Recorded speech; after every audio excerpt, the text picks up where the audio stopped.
بسم الله الرحمن الرحیم.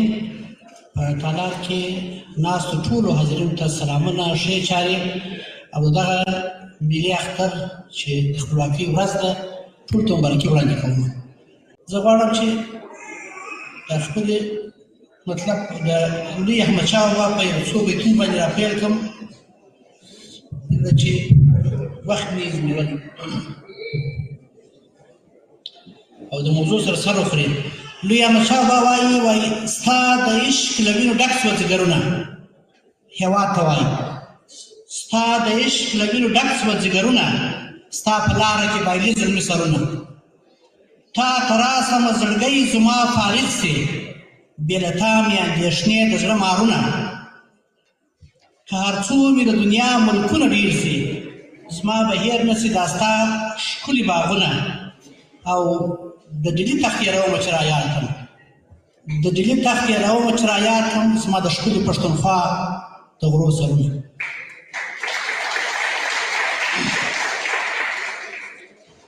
ډېره مننه. دا مشاعره مطلب چې موږ چې مشاعره کولې واوا به ډېر په شي کې واوا نشته نو نه پوهېږم او ډېره مننه واوا و چې شک داسې معلومېږي چې ډېره مننه. کور بدن زه نن د شعر پر ځای یو لنډه نثري ټوټه وایم. خدای دې وکړي چې وخت ونه نیسم او دغه استادانو په اجازه لکه تراب صاحب چې دی بجوړی صاحب دی څوک چې نثر لیکي او زموږ استادان دي او د موضوع سره برابر دي خو نثر دی شعر نه دی. لکه مخکې چې طریق صاحب په ویډیو کې موږ 100 کاله مخ شاته ویولو زه د کندهار یوه ننداره تاسو ته چې 50 کاله مخکې د استقلال په ورځ باندې وه چې څنګه وه زه هغه وخت ځم ستاسو اجازه سرلیک یې دی پر وطن جشن استقلال شو د ماښام لمونځونو پر قضا کېدو دي د اسمان په څنډو کې غټ ستوری وینم چې د ښار نندارې ته تر نورو شپو یو څه وختي حاضر شوی دی. نن خلک تر نورو شپو په ښار کې ډېر لیدل کېږي. دا ګړی زه د کندهار ښار د شهیدانو چوک ته نږدې ولاړ یم. د چوک لویدیځ خواته د هرات لوی سړک غځېدلی دی. د سړک یوې بلې خواته د دوکانو پر مخ د هېواد ملي بیرغونه رپېږي. ختیځ خواته د هرات د واضح د شریخو پر دوکانو د ځوانانو ګڼه ګوڼه ده. شمال خواته غځېدلی سړک سردار مدد خان څلور لارې ته رسېږي چې په مخ کې توپخانه بازار هم راځي. جنوب خواته بیا جشن سیمې ته خامه خو او پاشي سوی سړک تېر سوی دی. له مازدیګر څخه پر دغه لار زیات خلک د جشن سیمې ته روان دي. دغه لار د میوند رستورانټ مخته تېره سوې ده چې همدا اوس پکښې د عبیدالله کندهاري شوق شروع دی او دا سندره زما تر غوږو پرې رسېږي چې وایي د یار مې بیا یارۍ ته خیال سو د یار مې بیا یارۍ ته خیال سو پر وطن جشن استقلال سو دا نن رویبار د خوشحالۍ پیغام راوړی ماته شکر چې تېر د هجر کال سو پر وطن جشن استقلال سو.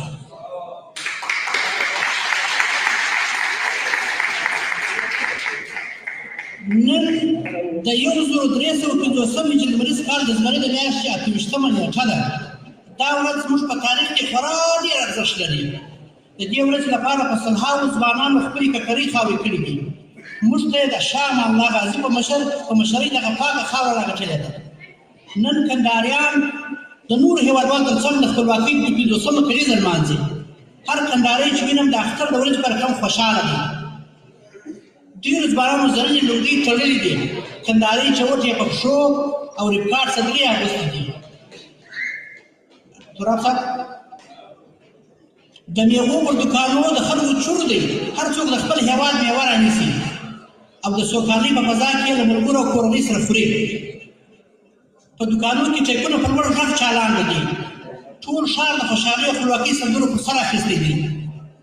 له دې ځایه څخه یو څو ګامه مخامخ چې ورتېر سي د یخ څاه په نامه یو څو دوکانونه هوټل او یو هم په رښتیا د یخو اوبو ډک څاه دی چې اوس هم د څاه سوداګر پر غرغړه باندې راځړېږي.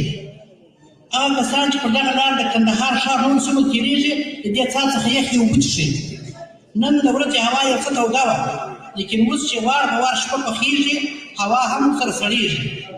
د یخ څاه ته نږدې د خیبر هوټل مخ ته پر تختو باندې تختونه پراته دي. پر تختو د ګل محمد کاکو سره یو څو کسه نامي ځوانان هم ناست دي. دوی اوږدې لمنې تر پښو راکش کړي دي. د شاه محمد کندهاري غزل په غټه ګویا یا سپیکر کې شروع ده او دوی په خپل منځو کې مجلس سره کوي. سترګې راپورته که اشنا یم مازدیګر دی ناوخته چې سبا راځم. نیمه شپه ده خو په ښار کې له خلک هغسې په ډلو ډلو یو بلې خواته ګرځي. د ښار ټول دوکانونه خلاص دي، هېڅوک نه بیریږي. ټول کندهاریان د ملي ارزښتونو په قدر پوهېږي. پر کندهار ښاریانو سربېره له ولسوالیو څخه هم یو شمېر ځوانان سپین ږیري او کوچنیان د جشن لمانځلو لپاره ښار ته راغلي دي. د آس بګۍ هم په رنګارنګ ځونډیانو ښایسته کړل شوي دي. یوې او بلې خواته په ښار کې د موسیقي غږونو سره د بګۍ ته د تړلي آس د پښو پړپۍ نور هم پر غوږونو ښه لګېږي. زموږ د خپلواکۍ د 50 کاله پوره شول. هر کال کندهاریان دغه مبارکه ورځ د خپل نورو هېوادوالو سره په ډېرو ملي ورولو او ښه امنیت کې لمانځي. خدای خبر چې راتلونکي کلونه به څنګه وي. په هغه وخت کې وایي چې راتلونکي کلونه به څنګه وي. آیا راتلونکي کلونه به هم خلک د خپلواکۍ په ورځو کې داسې خوشحاله وي که به خدای موږ ته پر دغه نازولې خاوره بل حال وي. خدای دې وکړي چې د افغانانو هره ورځ د اختر او جشن په ډول له خوښیو څخه ډکه وي. ډېره مننه.